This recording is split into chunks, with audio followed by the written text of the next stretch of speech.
I say to my kids, they are the luckiest kids in the world. They can go all the way around the world and have someone to stay with, someone that loves them, cherishes them, and will treat them as their own. Hi everybody, and welcome to this YouTube channel. So in this program, I'm going to talk to you about being a host family. I'm going to talk to you about 3 questions that you should ask yourself before deciding to have an au pair, and also 3 benefits of hosting an au pair. But before I do that, you need to know a little bit about me. So my name is Jenny. I'm 45 years old. I live in the UK in a small place called South Wales. It feels quite big, but actually it's quite small. I have 2 children, Megan and Emily. Megan is 12 years old and Emily is 7 years old. I've got 2 dogs, Rosie and Lacey, and I have 13 au pairs. My first au pair came to us in 2008 when Megan was just 3 weeks old, and we've had one a year ever since. They are all a huge part of my family, and the reason that I want to give back to you some of the experience that I have, that I've gained over the years through making mistakes, and not just making mistakes, but talking to people, talking to my au pairs. I've really got into this and really want to share it with you to help you, because it's the best thing that you could do for you and your kids if you can make it work and if it's right for you. So, to start with, 3 questions that you need to ask yourself before you host an au pair. 1, can you afford it? 2, do you have the space in your house for an au pair to live? And 3, do you want a cultural exchange? And if you do want a cultural exchange, what kind of cultural exchange are you looking for? And are you ready for it? So, can you afford it? An au pair is a much cheaper program than having a nanny or wraparound care from school and nursery, or if your kids are older, clubs, etc. It's a brilliant way to do things. But you do need to do the calculations, because it's not just about the pocket money. So let me explain. An au pair is a young person aged 18 to 30. He or she lives with you in your home, and you pay them what's called pocket money. And that pocket money is anything between £80 and £118 a week. It's not much, so it works out with 30 hours work at about £3.90 odd an hour.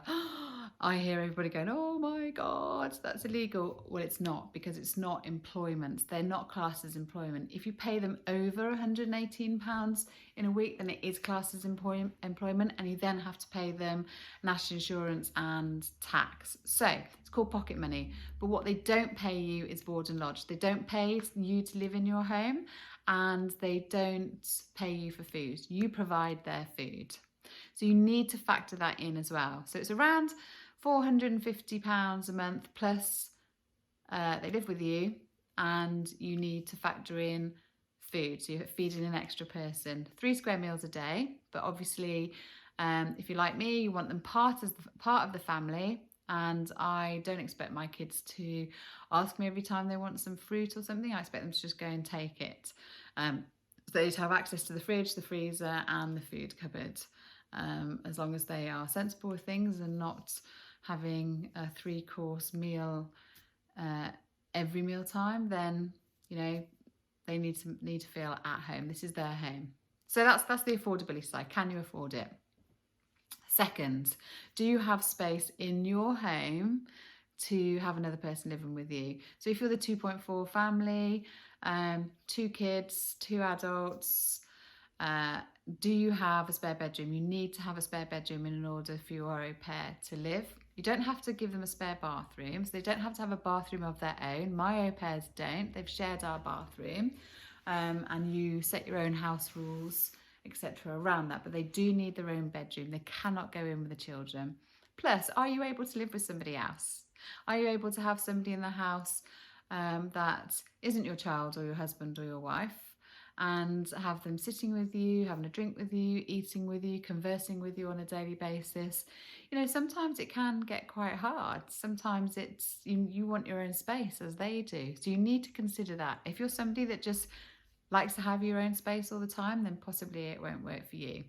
If you're sociable and you like being around people and you like to get on with people and have conversations and sit down and have a glass of wine whilst watching a film like I do, mine have become my best friends. They're brilliant. I love to sit down and have a glass of wine with my au pairs whilst watching the TV. At the moment we're watching The Crown. It's brilliant. Highly recommend it.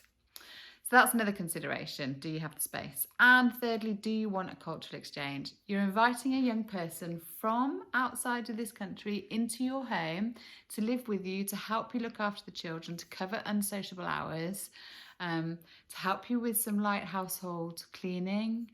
But you've got to accept their culture. But that's the best part of it, because my children, we've had Australians, Swedish, Austrians, Danish. They've learnt all about those countries. They've learnt what the traditional food is. Last New Year's Eve, we all dressed up in the national dress for Austria. It was brilliant. I won't show you the photos, but it was really good. We did their national food for New Year's Eve. It was fab. The kids learned all about it. They had great fun. Same with Australia. You know, my Australian au pairs have sent back pictures of koalas and kangaroos, and they've brought over didgeridoos and you know, told stories, and we've had barbecues in the summer, and the kids love it. Sweden, when my Swedish au pairs come over, they've brought books full of photos that they've taken themselves and named different parts of Stockholm or Gothenburg, and the kids get to recognise national heritage, and they've even had the au pairs speak the language to them. So if you can do that, if you want that, that's great. But don't accept somebody from a nationality or a country that you don't want your children to learn the culture of. I can't see any country that you wouldn't want them to learn the culture of. I mean, every day is an educational day. I say to my kids, they are the luckiest kids in the world. They can go all the way around the world and have someone to stay with, someone that loves them, cherishes them, and will treat them as their own. So that's 3 questions, really important questions. Can you afford it? Do you have the space? And are you happy to accept a new culture and impart your culture on a new au pair? So 3 benefits, pretty much the same in line with the questions. It is affordable childcare. You learn a new culture and you can learn a new language, and also you become lifelong friends. So 3 benefits for me, the 3 most important benefits for me, and there's a host of benefits that go alongside this, but the 3 things that are really important to me is it is affordable. I've made lots of different new friends from across the world, and I've learnt all about different cultures, and my children have learnt all different cultures as well. So let's start with affordability. As I said previously, the most you pay is £118 a week. Well, a nanny alone would cost you £1,800 a week. £1,800 a month, and that is just covering 8 till 4, Monday to Friday. You also have to look at wraparound care from school. Or I remember when my children, and this was ages ago, were in nursery, it was almost as much as my mortgage to pay a nursery for them to go in full time. Whereas with an au pair, they live with you.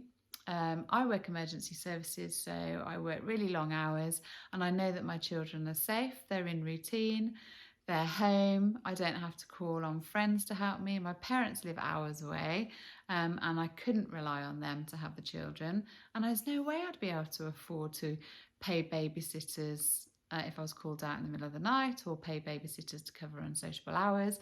I wouldn't be able to afford breakfast club, after school club, and then someone in the evening on top of all the stuff that they do, which is extracurricular. Instead, there's someone that lives in the home, they get paid pocket money, they've got access to us as a family, and we love them as a family and treat them as part of the family, which means that my children love them. They're in routine, they get a hot meal, they get to have a bath before bed, they're in bed, they get their homework helped with, the dogs get walked, and I get a bit of help with the cleaning and ironing and little bits like that that I really need some help with, and saves me loads and loads of time. So I get back quality time with my children as well, because I've got someone there to help me with the things that need helping. So that's affordability. Culture. I could go on about cultural exchanges all day, and that's what this program really is about. It's about a cultural exchange. But again, one of the benefits is my children get to learn new languages. They get to hear all about the history of other countries. They get to see the national dress. They get to try and cook recipes from other countries. They get to learn so much. They talk to my au pair's family via Skype and get to learn from them, direct from another country, things going on in the world. Amazing. What else could you ask for? And then lifelong friends. Lifelong friendship is one of the best things that I've found from having an au pair. 13 of them. We still, all 13 of the au pairs, my children and I, we have a big WhatsApp group, and we talk every single day in that group, every day without fail. We're all there to support and help each other. My au pairs have helped my children through difficult times, and my children have gone to specific au pairs or to the au pairs as a group when they've had problems, and everybody's rallied around and helped them. So that's really good. They are accessible. Whenever we need to, we can go to them, or they can come to us. They come home every single year, each and every one of them, which is great.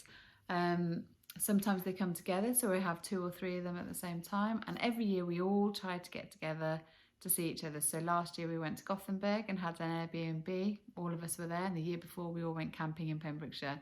The kids get to see them all the time. They're still involved in their lives. I know some of them have got married and had kids, and we're involved in that. So it's great. It's a great experience. I've got one au pair who's recently got engaged, and we will be there at her wedding. There's nothing that will stop us going there. So we have lifelong friends, and to me, they're like daughters, like surrogate daughters. And I love each and every single one of them. So the benefits. Is it affordable? Yes, it is. Absolutely.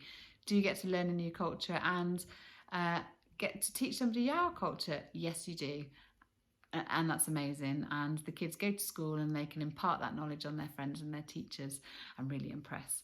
And 3, lifelong friendships. You get a lifelong friend, or if you feel like me, a surrogate daughter or son, if they're a male au pair, and they're with you forever. There's nothing in the world that will stop those 13 au pairs being part of my life. So today we've covered 3 questions and 3 benefits of being a host family. The questions you need to ask, sit down and ask yourself before hosting an au pair, and I would recommend you sit down and write the pros and cons. Really think about it, talk about it with your children if they're of an age where they can chip in and help you decide. You can do a mind graft and brainstorm some ideas, just between you, all make sure that you're completely happy. And ask those questions when you find an au pair as well. Ask those questions of them. And then 3 benefits. The 3 benefits, well, there's loads and loads of benefits, but those are the 3 main benefits. So we've covered both those questions and benefits. And there's loads more I could tell you, but I just don't have the time. So I'm going to come back and do another video and help all of you guys out there who are considering having an au pair. Give me the thumbs up if this has worked for you, and drop a comment in below if you want me to answer any questions. But I can't wait to see you all again back on this YouTube channel for another discussion about being a host family. Great to see you. Bye.